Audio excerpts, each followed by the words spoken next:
to The Adventure Unplugged on W4CY Radio.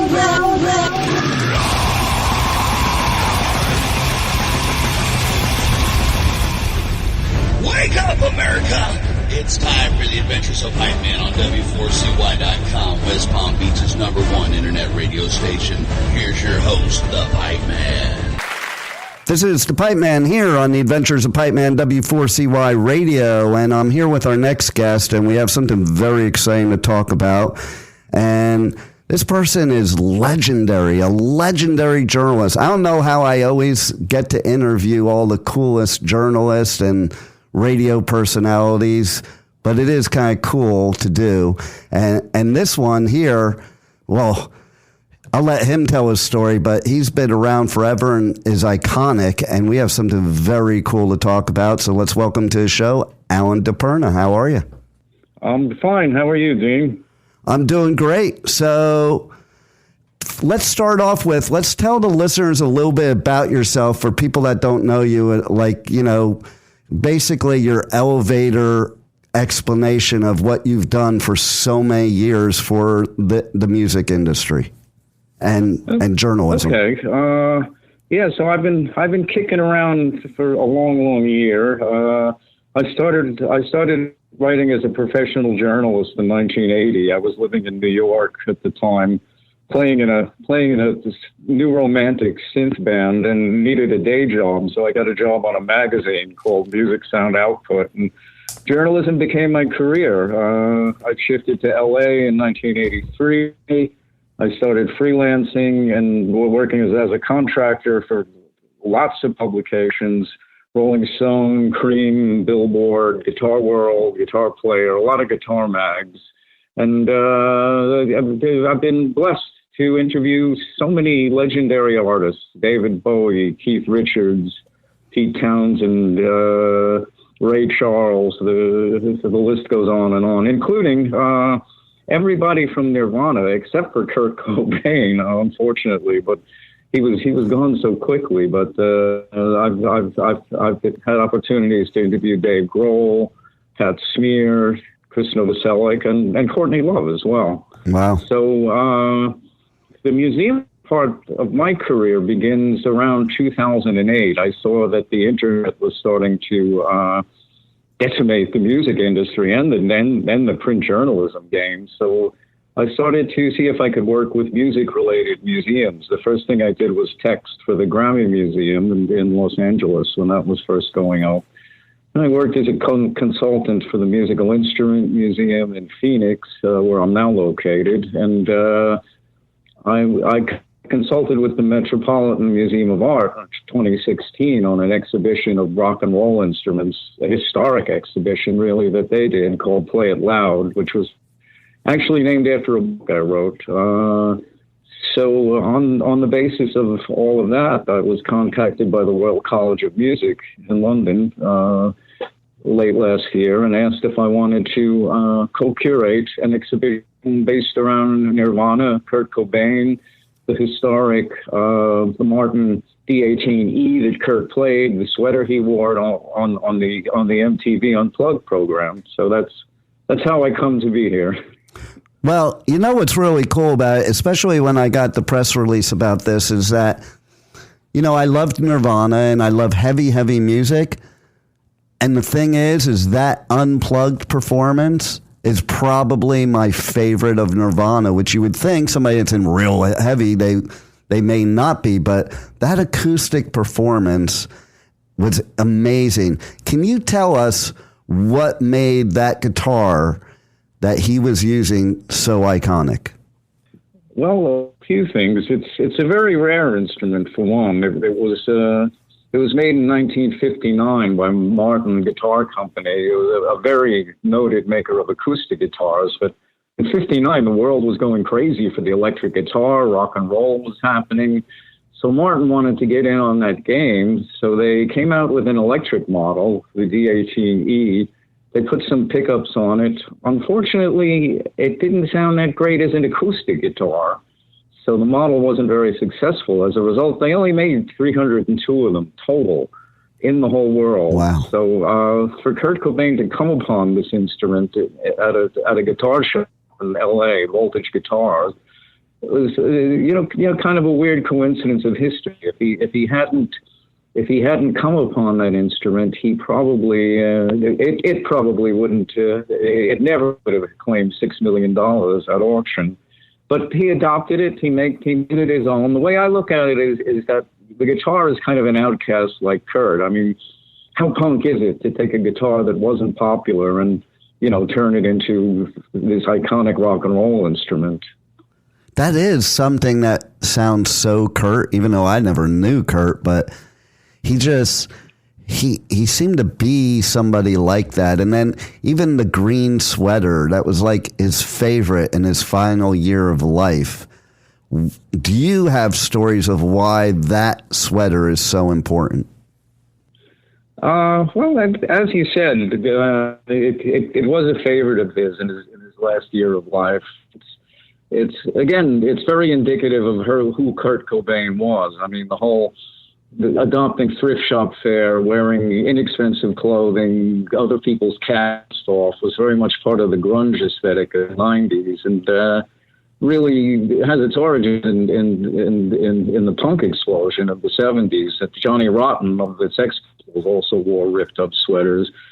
But for Kurt to keep wearing this kind of garment after he achieved worldwide fame as a rock star, I see as a kind of a statement, a show of solidarity with his indie rock roots, a way of saying, come as you are in a way. This is who I am. Take me as you find me. So I think it's significant for that event, for that reason. I mean, and it's marked by Kurt. It's got cigarette burns. There's some kind of mysterious stain in one of the pockets that nobody really knows what the hell that is. And it's missing a button. It's a real lived-in garment. Wow. Yeah. And, it just says something because he was a true musician. And I say that in the fact of most iconic musicians have no clue, nor do they want to be a quote unquote rock star. Yeah. Well, Kurt wasn't comfortable with being a rock star. I mean, No. That's clear. He did everything he could to avoid being seen in that light, but it's inevitable. I mean, he was so important to so many people. He just had a hard time dealing with that.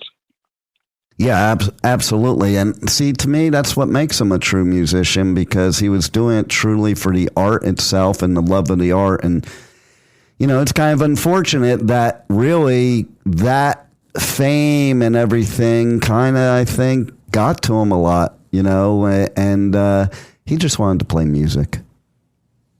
Yeah. I think it was definitely a factor in his decision to end his life. I mean, he wrote a sort of farewell note. He made it clear that the discomfort with the rock star thing was part of what drove him to it. It's really tragic. Yeah, he's one of the tragic heroes of rock history for sure. Absolutely. And so let's talk about the Royal College of Music Museum. So let's tell our listeners a little more about that and about, and why people should check it out. Okay. Well, the Royal College of Music Museum is in London. It's in Kensington. It dates back to the 19th century. It is principally a classical music school. This is their first ever rock and roll exhibition. Wow. The leadership yeah. So it's we're rocking the royal. We're rocking the royal here. The leadership decided that they wanted to expand their horizons a little bit, reach a wider group of people, create some cross-cultural dialogue. So they decided to do this rock and roll exhibition, and the way it came about is the entrepreneur Peter Freedman had purchased the Cobain guitar at auction, and he purchased it with the intention of sharing it with the world. He definitely didn't want to just keep this locked up in in his office or his living room. He wanted Kurt's fans to be able to see this instrument and learn about its history and everything. So he's also a benefactor of the Royal College of Music. So he kind of got together with the college and said, let's put this on exhibit at your museum.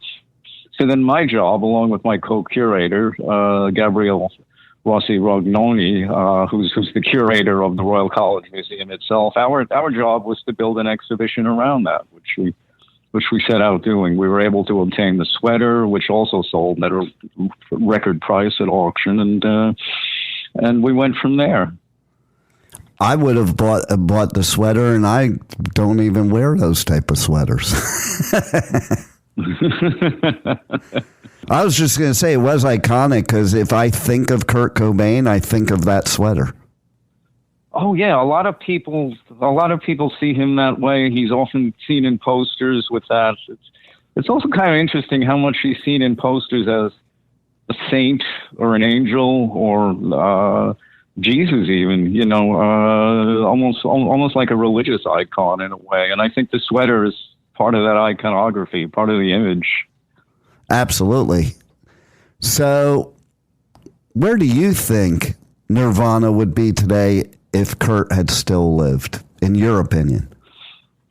That's really hard to say. I think they would. I think they would still be around if Kurt had been able to straighten out some of his personal problems, and I'd like to think that they would have stuck together. And I would like to think that the direction that they were starting to pursue with MTV Unplugged, more acoustic sounds, weaving a cello into the mix, an involvement for Pat Smear, who'd really just joined the band after their last studio album, In Utero. I think they would have developed in a nice way, and I think that they're important enough that that they would still be around in one way or another. I mean, rock and roll has gone through so many profound changes in the digital era, but the cream has always risen to the top, and I think that Kurt Cobain and Nirvana would have been among that cream for sure. Well, I tend to agree. So basically, the opening is on June 3rd, correct? Correct. And when's it lasting till? It runs until November 18th of this year. And how do people, book to? I know that there's, it opened on April 30th to be able to join the wait list or to be able to go see it. Can you tell everybody a little bit about what they need to do and how they can connect to the museum and any other pertinent information like that? Sure. Tickets are available through the museum's website, I believe, which is rcm.ac.uk/Kurt Cobain.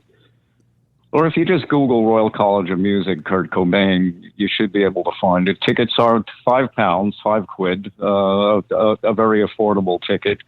And I'm not sure about the waiting list, but I hope everybody gets to see this.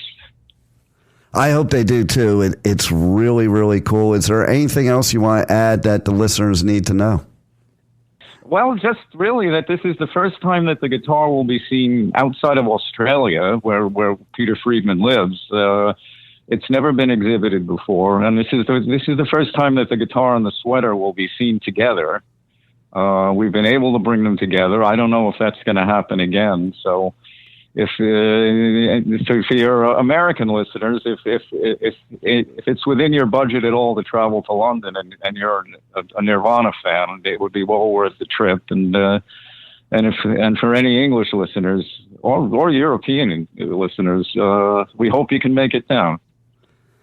I hope they do too, because it is, I think, a once-in-a-lifetime opportunity. And I'm going to tell you something too that you're going to find pretty funny, but we are actually, our board that we use to record this interview right now, Peter's the founder of RØDE Microphones, and we use the RØDE Procaster too. Oh, that's perfect. See? So there you go. There's the connection right there.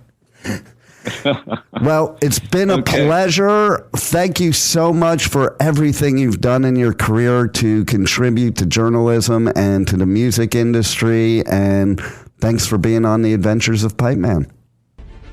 Oh, thank you, Dean, and thanks for your good work in the medium, too. Well, thank you. Thank you for listening to the Adventures of Pipe Man on W4CY Radio.